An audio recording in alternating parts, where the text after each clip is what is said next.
PT PAL Indonesia kembali menorehkan prestasi di pasar internasional. Galangan kapal nasional ini resmi meluncurkan kapal perang pertama dari 2 unit Future Landing Dock yang dipesan Angkatan Laut Filipina. Sebelumnya, PT PAL juga telah membangun sejumlah kapal perang untuk Filipina sekaligus memperkuat posisi industri pertahanan nasional sebagai pemain yang dipercaya di pasar internasional. Inilah kapal Future Landing Dock LD603 di Graving Dock Orca produksi PT PAL Indonesia. Kapal ini merupakan unit pertama dari 2 kapal pendarat yang dipesan Angkatan Laut Filipina sebagai bagian dari program modernisasi armada militernya. Proses pembangunan lambung kapal berhasil diselesaikan hanya dalam waktu 6 bulan melalui penerapan teknologi industrial maritim 4.0 yang mengintegrasikan digitalisasi proses produksi untuk meningkatkan efisiensi dan kualitas.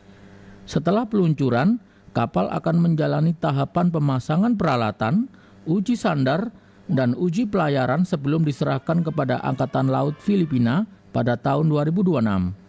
Kapal ini akan dioperasikan Filipina dalam misi kemanusiaan, mengatasi bencana, hingga penyampaian layanan ke sejumlah daerah terpencil di Filipina. We are here again for the launching of our 3rd landing dock produced by PT PAL Indonesia. You know, this vessel, as I mentioned earlier, is very critical to us. We're anticipating its arrival. As you know, the Philippines, just like Indonesia, is an archipelagic country, archipelagic state. With so many islands and so many disasters that we are having yearly, this vessel is very important to us. It supports a lot of humanitarian efforts, missions, as well as delivery of services to far-flung areas of the Philippines. So, again, to PT PAL, thank you, sirs. We're looking forward to the delivery soon. And hopefully more collaborations with PT PAL Indonesia. Future Landing Dock merupakan generasi terbaru kapal angkut pendarat yang dirancang untuk mendukung berbagai operasi seperti operasi amfibi, pengangkutan personel dan logistik keamanan maritim, hingga misi kemanusiaan dan penanggulangan bencana. Memahami bahwa Filipina seperti juga Indonesia, negara kepulauan, negara yang banyak mengalami bencana dan sebagainya, maka kapal LD Filipina ini sangat-sangat dibutuhkan secepatnya. Maka kemudian kami juga melakukan percepatan itu sehingga waktu di dalam dock atau dock time-nya hanya 6 bulan kemudian kami bisa launching. Ini pemesanan yang pertama atau gimana? Kalau berkaitan dengan sebelumnya, kapal SSV ini menjadi kapal yang ketiga. Keberhasilan proyek ini melanjutkan rekam jejak PT PAL yang sebelumnya telah membangun sejumlah kapal perang untuk Filipina, sekaligus memperkuat posisi industri pertahanan nasional sebagai pemain yang dipercaya di pasar internasional. Cilmi Arianto Fani, Kompas TV Surabaya, Jawa Timur. Will be continued by the presentation. PT PAL Indonesia semakin memperkuat posisinya sebagai pemain utama dalam industri pertahanan maritim global. Keberhasilan menembus pasar internasional membuktikan bahwa kualitas karya anak bangsa tidak kalah bersaing di kancah dunia. Terkait pencapaian dan langkah strategis ke depan, kita kupas mendalam bersama Kaharudin Djenot, Direktur Utama PT PAL. Selamat pagi, Pak Kaharudin. Sebelumnya selamat, PT PAL sudah ekspor lagi nih ke Filipina. Nah, boleh dijelaskan Pak terkait dengan spesifikasi kapal yang dikirim ke Filipina? Ya, baik. Terima kasih. Jadi LD Filipina atau Landing Dock Filipina ini memiliki panjang 124, kemudian juga mampu secara jumlah krunya itu 130 sekian orang dan mampu mengangkut pasukan ataupun korban bencana untuk misi-misi kemanusiaan lain itu di 500 lebih. Dan juga ada fasilitas-fasilitas tentunya untuk pengobatan dan sebagainya. Jadi memang dipersiapkan tangguh ya sesuai dengan kondisi geografis dari Filipina. Negara mana lagi Pak yang sudah memesan kapal ke PT PAL? Ya, selain Filipina, ada Uni Emirat Arab yang sekarang sedang kerjakan juga, dan insya Allah tahun ini, akhir tahun ini akan di launching juga. Dan setelah itu, ini masih cukup banyak negara-negara yang juga menginginkan pemesanan kapal dari PT PAL Indonesia. Tetapi kita sedang mengatur bagaimana membangun kekuatan di dalam negeri. Mhm. Eh, Target pasarnya negara mana lagi Pak? Untuk wilayah Asia?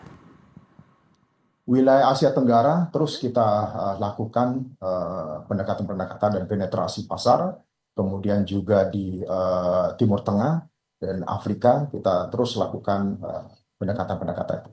Mhm. Ini kan lumayan banyak ya Pak. Setelah selesai dikirimkan ada lagi pesanan begitu ya. Boleh Betul. dibocorkan sedikit berapa sih Pak devisa negara yang disumbangkan dari ekspor kapal ini Pak? Secara devisa negara kalau di kisaran 2 triliun ya kapal ini, tapi lebih daripada itu adalah impact terhadap perekonomian. Karena dalam setiap pembangunan satu kapal di PT PAL Indonesia, kami selalu meningkatkan jumlah kontribusi dari industri pendukung dalam negeri.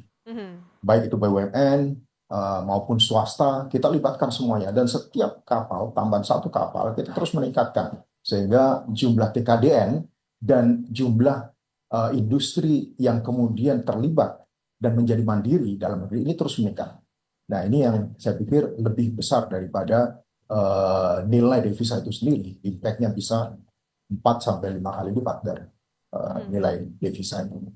Saya tertarik tadi Bapak sebutkan selain Filipina ada beberapa negara lain yang juga antri ya untuk kapalnya dibuat oleh PT PAL dan akhirnya dikirimkan. Nah, sebenarnya tantangan terbesarnya bagaimana sih Pak? Kan kita tahu juga ada pemain-pemain produsen raksasa seperti Ya, betul. Tiongkok, Korea dan juga Eropa. Bagaimana PT PAL bisa mengambil celah ini Pak? Ya, sebenarnya pendekatannya lebih pada bagaimana kita bisa memenuhi kebutuhan mereka. Itu yang pertama. Kedua adalah kita juga harus secara aktif melihat kebutuhan real dari sudut pandang kita.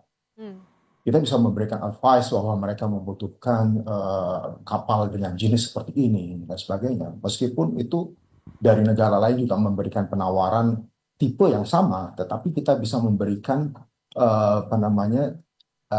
spesifik teknologi yang kemudian itu membuat mereka menjadi lebih tertarik. Itu yang pertama. Kedua adalah tentunya dari sisi kedekatan sosial. Filipina atau Asia Tenggara lain, kita selalu membawa kita sebagai satu negara, satu rumpun. Kemudian juga dengan negara Timur Tengah dan negara-negara Afrika, kita membawa itu dengan pendekatan-pendekatan sosial. Demikian. Kebutuhan kan terus berubah ya Pak, sesuai dengan kondisi geografis masing-masing negara. Adakah inovasi yang disiapkan oleh PT PAL untuk bisa merebut pasar internasional ini Pak? Ya, yang pertama adalah kalau sekarang kita boleh dikatakan kita ekspor adalah kapal-kapal perang dengan tipe-tipe yang general. Tetapi sambil bersamaan itu kita juga menawarkan untuk kapal-kapal perang dengan teknologi-teknologi khusus. Beberapa kapal-kapal itu sedang kita ini kan, dan juga bukan hanya kapal tetapi juga sistem persenjataan, kemudian juga komponen-komponen kapal. Hingga sejauh ini Pak, bagaimana dukungan pemerintah dalam hal diplomasi ataupun juga memperkenalkan PT PAL di kawasan?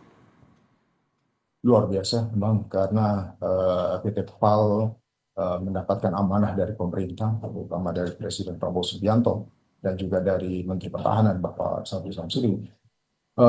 Dukungan sangat luar biasa dan memang PT PAL ditugaskan untuk membangun kemandirian industri maritim dalam negeri dengan semua industri pendukungnya, dan kemudian juga ditugaskan untuk bagaimana sesegera mungkin bisa memunculkan national champion atau bahkan global champion dari industri maritim dari Indonesia.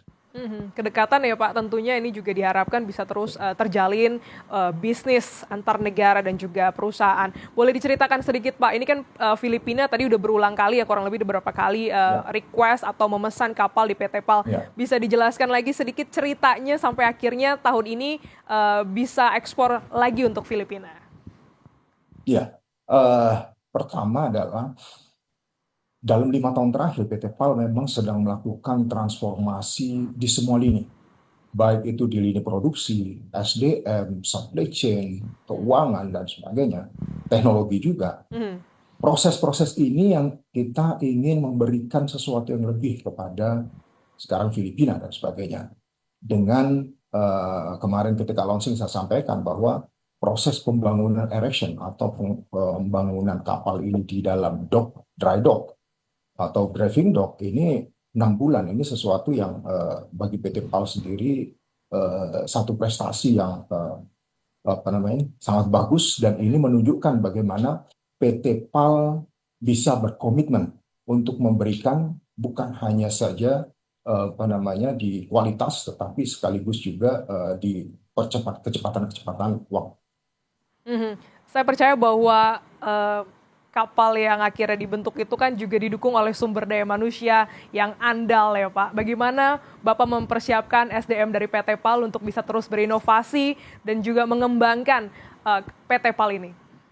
Ya, tentunya untuk mengembangkan SDM untuk bisa mencapai pada kemampuan teknologi yang tinggi dan kemampuan manufacturing teknologi yang tinggi, yang pertama adalah diberikan challenging, dan ini alhamdulillah baik itu pemesanan dari dalam negeri sendiri maupun luar negeri, dengan banyaknya pemesanan ini sudah akan memberikan challenging mereka untuk terus meningkatkan kemampuan mereka. Itu yang pertama. Kemudian kedua adalah kita bekerja sama dengan lembaga-lembaga penelitian atau universitas, ITS, Unhas, dan sebagainya, kemudian juga dengan UIKI, dan juga kita memiliki SMK yang memang khusus untuk memasok dan meng-create SDM maritim.